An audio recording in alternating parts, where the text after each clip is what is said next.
हाँ जी दोस्तों, very good evening. और कैसे हैं आप?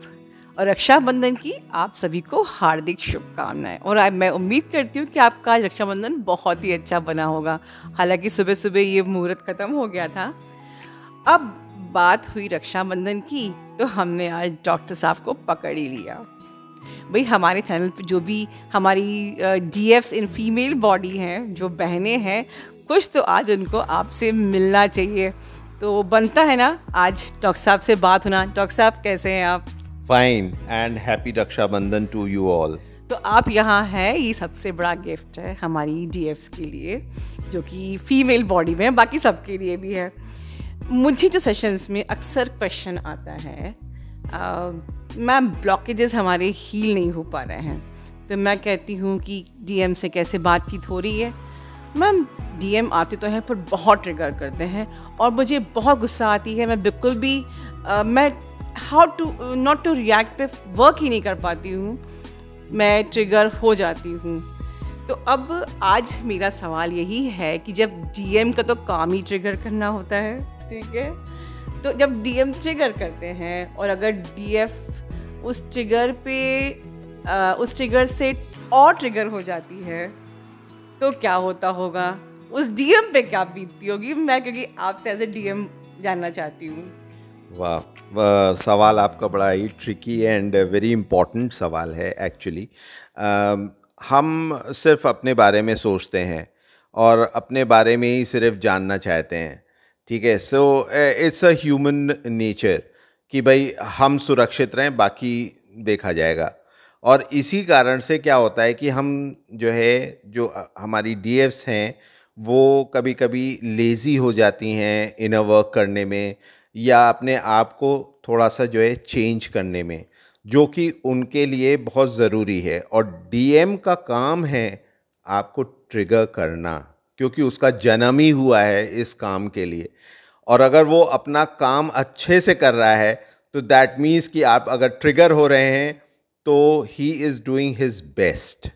I think that is the thing कि वो अपना काम बहुत अच्छे से कर रहा है, क्योंकि वो आपको ट्रिगर कर ले रहा है। और अगर आप ट्रिगर हो रहे हो तो आप अपना काम अच्छे से नहीं कर रहे हो।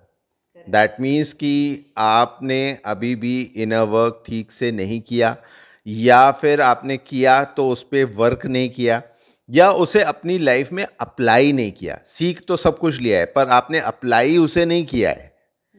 So that is the thing. अब होता ये है कि अगर आप ट्रिगर हो गए तो होता ये है कि उसे कहीं और फिर जाना पड़ता है, जिसे हम कहते हैं ना third party situation and all that. Third party situation जो है वो बड़ी मजबूरी है एक डीएम की।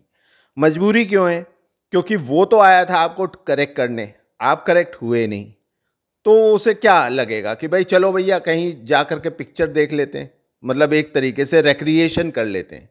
So that third party is actually the recreation for DM, nothing else. उसका कोई मन वहां नहीं लग रहा है, पिक्चर खत्म हुई और वो वापस आ जाएगा। तो वो बिल्कुल उसी तरीके से है। तो आपके कहने का मतलब ये है कि एक्चुअली डीएम कॉन्शियसली ट्रिगर नहीं करता है, वो आता तो डीएफ के पास प्यार ही करने के लिए, बट वो जो डिवाइन ने बनाया है ना वो स्विच, तो वो ट्रिगर तो कर देते हैं। तो यहाँ पर डीएफ कहीं ना कहीं मतलब साइकोलॉजिकली डीएफ से तो खैर वो दूर हो ही जाते हैं क्योंकि झगड़ा हो गया, लेकिन उनका मन मतलब फिर वो जाते हैं बाहर की चाहिए वो जो प्यार की ज़रूरत, प्यार की खुशी ढूंढने के लिए, लेकिन शायद वहाँ पर भी सुकून नहीं मिलता है। ये मतलब है आपका? Correct correct. ओके। तो यही चीज होती है, मतलब वो वहां पे मन लगा रहा है जबरदस्ती। क्योंकि अगर आप अच्छे से काम करेंगे तो वो सब कुछ छोड़ करके आपके पास आ जाएगा। या मैं कह रही हूँ कि वेटिंग टाइम, कि जब हाँ, तक डीएफ तैयार नहीं होती तब तक मैं एक वेटिंग फेज है, बिल्कुल। क्योंकि डीएफ तो रेडी हो नहीं रही है अपने ब्लॉकेज दूर करने के लिए। अगर कोई डीएफ अगर ट्रिगर हो रही है, इट मीन्स कि वो रेडी नहीं है अपने ब्लॉकेज को हील करने के लिए, या वो अभी भी कंसीडर कर रही है इस कनेक्शन को एज अ बॉयफ्रेंड गर्लफ्रेंड, कि मुझे तो बस रोमांस चाहिए, तुम नहीं करते हो तो मैं किसी और के पास जाती हूँ। तो अगर हम ये सोचते हैं डीएफ्स लोग, तो फिर मैस्कुलिन भी वही सोचता है कि ठीक है, अगर हमारे बीच में इतना झगड़ा हो रहा है तो ठीक है, मैं थर्ड पार्टी में जाता हूँ, लेकिन आपको कहने का मतलब ये है कि वो फिर भी वहाँ पर सुकून में नहीं रह पाते, करेक्ट राइट? करेक्ट। ओके। वो सुकून में नहीं रह पाते क्योंकि वहाँ भी उनको मतलब अच्छा नहीं लग रहा है, मजबूरी है उनकी वहाँ जाना। ठीक है, once you do everything correct they will definitely come back to you because you are the first choice और आपको भगवान ने बनाया है as the first choice, कोई और ने नहीं। तो आई थिंक कि यूनिवर्स की जो मतलब एक रंगमंच है उसमें आप जो है बिल्कुल फिट हो। डॉक्टर साहब, आपके कहने का मतलब तो फिर ये हो गया कि हमसे ज़्यादा दयनीय सिचुएशन तो फिर डीएम की होती है, बिकॉज यहाँ पर डीएफ को तो सिर्फ अपना अपना काम करना है, एक स्पिरिचुअल प्रैक्टिस करनी है, अपने ब्लॉकेजेस पे काम करना है, पर डीएम को तो वहाँ पर कर्मा भी क्लियर करना है, और कहीं ना कहीं वो थर्ड पार्टी में भी खुश नहीं है, तो कहीं ना कहीं ज़्यादा ज़्यादा सेक्रीफाइस डीएम एनर्जी का होता है। Yes, you are very correct.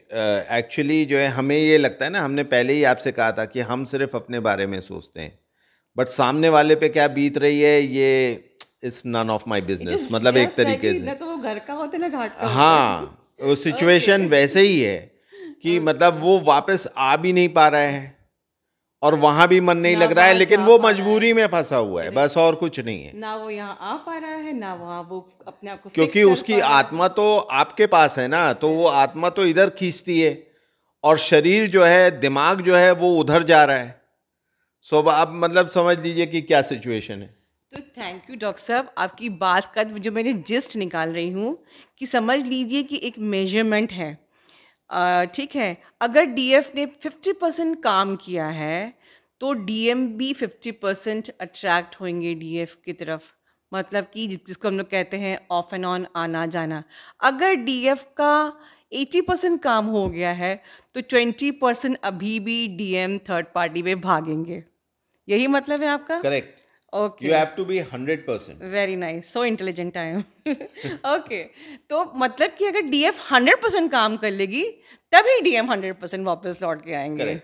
Thank you so much. आज के इस आपने जब मिली हमारी टाइम निकाला है, तो अब इसके आगे एक बहुत ही प्यारी सी डीएफ है और एक बहुत ही प्यारी सी बात, एक मैं यूनियन को आपसे आज शेयर करना चाहती हूँ आज के बहुत ही खूबसूरत के दिन, क्योंकि ये कहानी ही बहुत खूबसूरत है and it is equally very precious.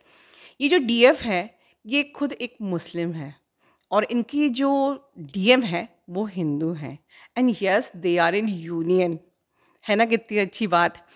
अब कोई बड़ी बात नहीं है, ट्विन फ्लेम्स के लिए ये सब casteism and even twin flame tag भी नहीं होना चाहिए, ठीक है? हम सब एक ही हैं, हम एक ही सोल से सब निकले हैं। But the best thing of this couple जो अभी आप सुनेंगे, बीइंग मुस्लिम, उन्होंने सिर्फ नॉनवेज नहीं छोड़ा अपने मैस्कुलिन को पाने के लिए, उन्होंने लहसुन प्याज तक भी छोड़ दिया था। मुझे वो ये हमारा सफ़र साथ में 2020 से चालू हुआ और आज वो इस मुकाम तक पहुंच गई हैं जहां उनके मैस्कुलिन उनसे शादी करना चाहते हैं। तो अब मैं पूरी बात ना कहूँ, हम उनसे ही सुनते हैं और अंत में उन्हें ढेर सारी ब्लेसिंग्स देते हैं आज के दिन। और आप लोग भी अपना ध्यान रखिए। Love you all, God bless you all. Hello angel ma'am, hello my dear soul family. मैं बहुत दिनों से वीडियो बनाना चाह रही थी पर बना नहीं पा रही थी, पर आज मैं आपके साथ अपनी ट्विन फ्लेम जर्नी शेयर करने जा रही हूँ। मेरी जर्नी मार्च 2020 में शुरू हुई थी और अक्टूबर में मैंने एंजल मैम से सेशन बुक किया। उन्होंने मुझे कंफर्मेशन दिया कि मैं ट्विन फ्लेम जर्नी में हूँ। मैंने फर्स्ट टाइम मैम को ड्रीम में वाइट ड्रेस में देखा और कोई आवाज़ जो मेरे एंजल की थी कि ये एक सिस्टर है, आपको इनसे गाइडेंस लेनी है, इनको फॉलो करना है। फिर उसके बाद मैम के वीडियो मेरे सामने आए और मुझे वो रेजोनेट होने लगे, तो मुझे भी कंफर्मेशन मिल गया कि मुझे मैम को फॉलो करना है। ये मेरी एंजल मैम है, ये मेरी गुरु है। मैम के वीडियो सुनना शुरू किया, मेरी हैबिट हो गई कि मैम की वीडियो सुनकर उन्हें फॉलो करना है। मैम के माई 11 इनर वर्क करना शुरू किया, इससे मेरी लाइफ में चेंज आना शुरू हो गया। मैंने मैम की हर एक छोटी से छोटी गाइडेंस को फॉलो किया। सबसे पहले मैंने फेसबुक बंद किया, व्हाट्सएप से सारी डीपी हटा ली और आज तक मैं अपनी डीपी नहीं लगाती हूँ। डीएम को कभी भी फॉलो नहीं किया, सिर्फ खुद पर फोकस किया। मैं तो जानती ही नहीं थी कि सेल्फ लव, सेल्फ केयर क्या होती है। मैम ने मुझे सेल्फ लव करना सिखाया, मुझे सब कुछ सिखाया कि खुद से प्यार कैसे किया जाता है। मुझे बटरफ्लाई बनना सिखाया। मैंने मैम के सारे मेडिटेशन कोर्स लिए हैं, कर्मा मेडिटेशन। मैंने अपने पूरे पास्ट लाइफ के जो मेरे साथ हुआ, जिस तरह से मेरी डेथ हुई, वो सब सामने आया और मैं उसको एक एक करके हील करती गई। फिर मैंने मैम से डीएनए लिया, जो मेरी बुरी हैबिट थी वो हील हुई। एनर्जी क्लियरिंग वो मैं डेली करती हूँ और अपने डीएम को भी प्रोटेक्शन देती हूँ। सप्रेस इमोशंस पहले मैं रोज़ करती थी, फिर हफ्ते में, आज ये है कि महीने में सप्रेस इमोशन करना पड़ता है। ब्रेकिंग सोल बॉन्डेड, मेरे बहुत सारे सोल बॉन्डेड थे जो मैंने ब्रेक किए। डीएम बैलेंस किया और जो मैम का मैजिक वाली नाइट प्रेयर है वो मैं डेली नाइट में करती हूँ। मैं डेली अपने डीएम को नाइट में एंजल प्रोटेक्शन सेंड करती हूँ। डेली भगावा मेडिटेशन करती हूँ। इसी साल 6 अप्रैल को मेरे डीएम आए, मुझे प्रपोज किया। फिर भी मैं मैम की जो गाइडेंस वो फॉलो करती रही। डीएम को धीरे धीरे ट्विन जर्नी के बारे में बताया। डीएम से परमानेंट यूनियन के बाद भी मुझे डीएम से ट्रिगर मिले कि मेरे डीएम ने मुझसे कहा कि मुझे कर्म मेडिटेशन करना बिल्कुल अच्छा नहीं लगता, तो मैंने भी उनसे कह दिया ठीक है, कोई बात नहीं, नहीं करो। इसके बाद हम दोनों के बीच में बहुत बवाल हुआ। फिर मैंने मैम से सेशन बुक किया, मैम की डांट भी खाई। वो डांट मेरे लिए अमृत साबित हुई और सब कुछ ठीक हो गया।